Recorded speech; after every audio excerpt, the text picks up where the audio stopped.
to Between the Lines Ethics in Action. I'm your host, Sarah Malik. This is the show where we explore the ethical questions that lie beneath headlines, laws, and social movements. Today's episode zooms in on a controversial policy that has stirred debate across Europe and around the world, which is France's so called burqa ban.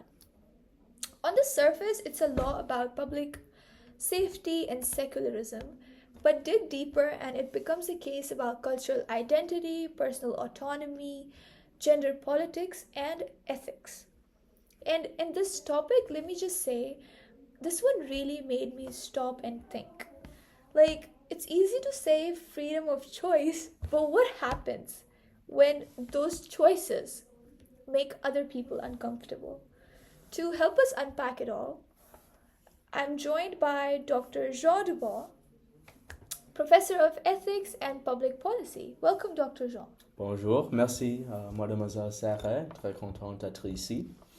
I'm really glad we're talking about this, because this is one of those cases where the surface logic hides a much deeper ethical tangle. Mm-hmm. So, let's begin with the facts.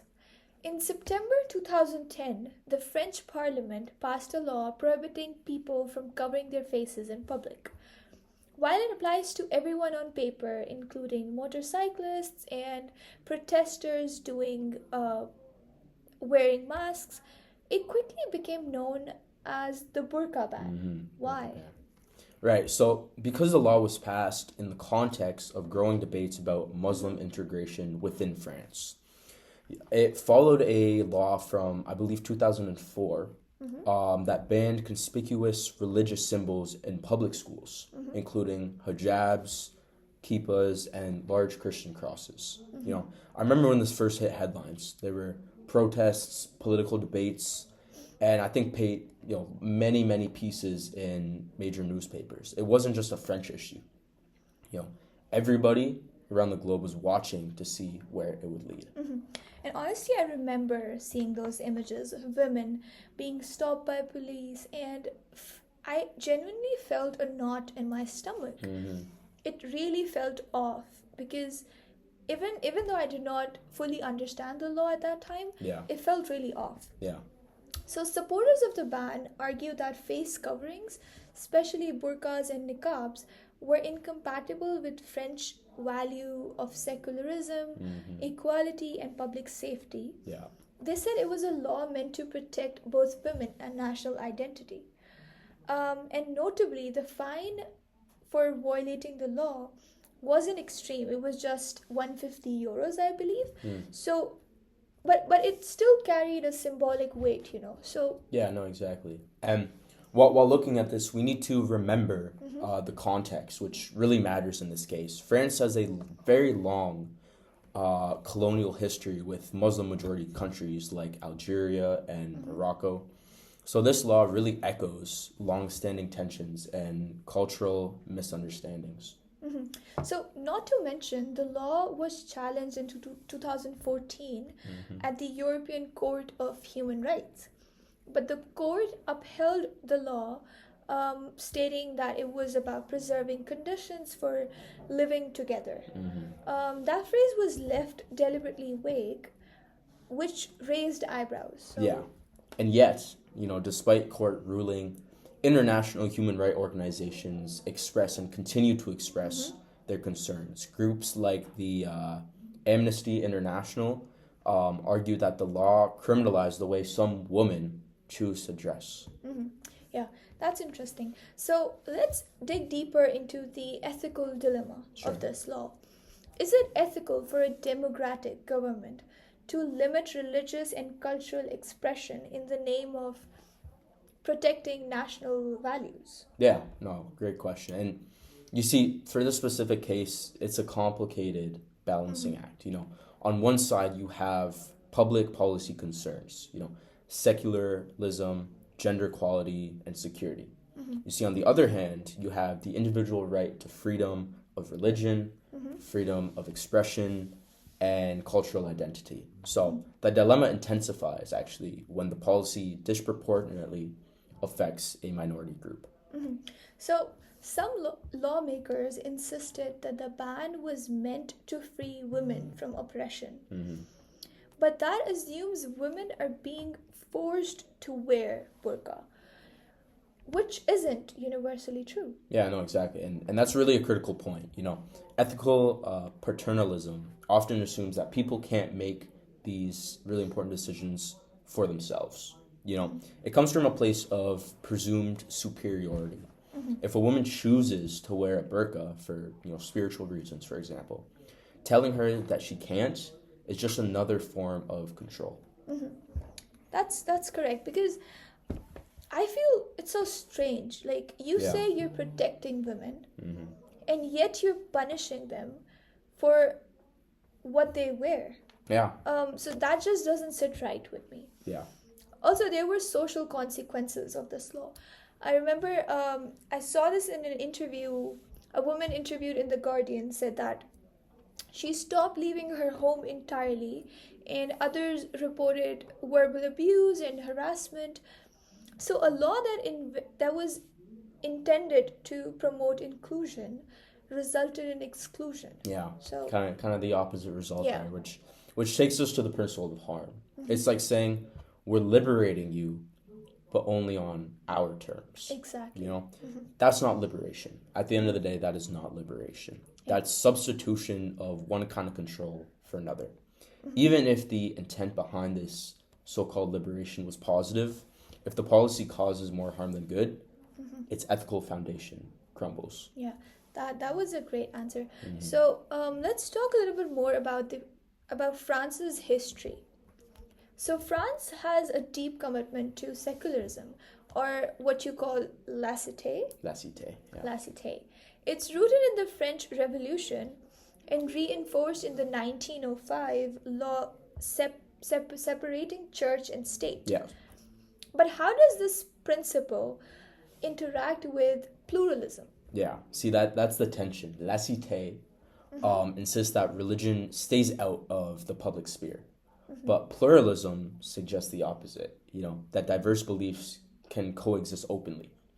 France leans hard towards unity through sameness, but in doing so, it actually risks silencing difference. And I think it's important to point out that it's not just a theory. In 2016, a woman who was asked to remove her burkini on a beach in Nice, surrounded by armed police, which I think is pretty inhumane, and it's so sad. The images went viral, and it shocked people globally. Yeah, you see, that moment captured ethical stakes. The law wasn't just about legal boundaries. It was about dignity, visibility, and who gets to belong in these public spaces. Exactly. So now let's get into more detail on how different ethical theories apply here. Let's start with utilitarianism. Right. So utilitarianism asks, does this policy promote the greatest good for the greatest number? Supporters claim that it increases cohesion, safety, and even shared identity. But opponents on the other side would argue that it creates disproportionate suffering from a small group, undermining overall happiness.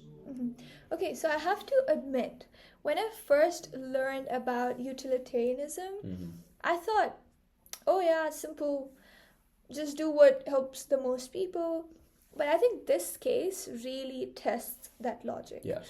And especially when the law marginalizes women, some of whom already face barriers to participation. For sure. And there's no strong data suggesting that burqas pose any threat to public safety. So, right. So moving on, we have deontology, which is essentially duty-based ethics. This says that individuals have a right to act accordingly to their conscience, as long as they're not harming other individuals. So in this case, a woman choosing to wear burqa is simply just exercising her autonomy. Denying that right is a moral wrong, even if the intentions behind it are good. So let's talk about virtue ethics. So that's the one grown to love. It's not about rules, it's about the kind of person or society that you want to be. Mm-hmm. That asks, what kind of character or values do we think we're promoting by the implementation of this kind of law? Very good question. So, a compassionate, inclusive society would promote empathy and coexistence. Mm-hmm. If we treat difference as a threat, we nurture fear, Mm-hmm. not virtue. Mm-hmm. That's Can't have great. both. So, what about justice ethics? Justice ethics, yeah. So this one is really crucial. Justice ethics examines fairness. If a law disproportionately affects a specific religious or cultural group, Mm-hmm. it fails the fairness test. Now, in this case, Muslim wearing women who choose to wear these burqas are not just affected by the law, they're being singled out by it. Mm-hmm. And finally, what do you think about ethical egoism? Because this is something I've heard a lot about. And do you think there's any self-interest involved in this law? Certainly. Politicians often use controversial laws to gain public favor, Mm-hmm. especially when the fear of, the other Mm-hmm. can kind of be turned into votes for Mm-hmm. themselves. That's ethical egoism in action. Prioritizing personal or, political gain over just simple moral principles. Mm-hmm. That's right. So now let's just run through the 5-step ethical decision-making model. Sure. Can you talk more about it regarding the situation? Yeah. So 5 steps, Step 1 is to identify the ethical issue at hand. Mm-hmm. Here, it's whether banning face coverings is justifiable in a democratic society that claims to value freedom. Mm-hmm. Step 2 is to identify the stakeholders. Who's really being affected by this? Well, at the end of the day, kind of everybody. Mm-hmm. This includes Muslim women, the French government as a whole, the general public, advocacy groups, and international observers from around the globe. Step 3 is to consider the alternatives. Instead of a ban, could the government have maybe implemented educational campaigns or community dialogues, or in my opinion, even consulting with Muslim organizations to find middle ground. Mm-hmm. Step 4 is to evaluate alternatives using ethical theories. Mm-hmm. So as we've shown, this law fails all of the theories that we went over. Utilitarianism, deontological justice, and virtue-based standards. Now, the last step is to make a decision and to monitor these results. And the real-world fallout, from social exclusion to increased Islamophobia, suggests that the decision did more harm than good. Mm-hmm. So that was pretty insightful. Mm-hmm. So thank you so much. So this case that we just discussed shows how complex ethics can be. Mm-hmm. It's not just about what we say our lives are, but how our policies affect real people.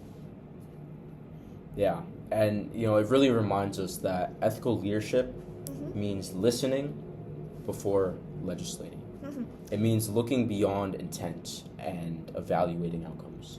Exactly. Thank you so much, Dr. Jean, for your thoughtful insights. My pleasure. And to our listeners, we hope this conversation helps you think more deeply about freedom, identity, and the role of ethics in our public policy. Until next time, stay thoughtful, stay compassionate. Until then, remember, the most ethical question often begins with, what am I missing? Thank you so much, Dr. Merci Jean. mille fois. À bientôt.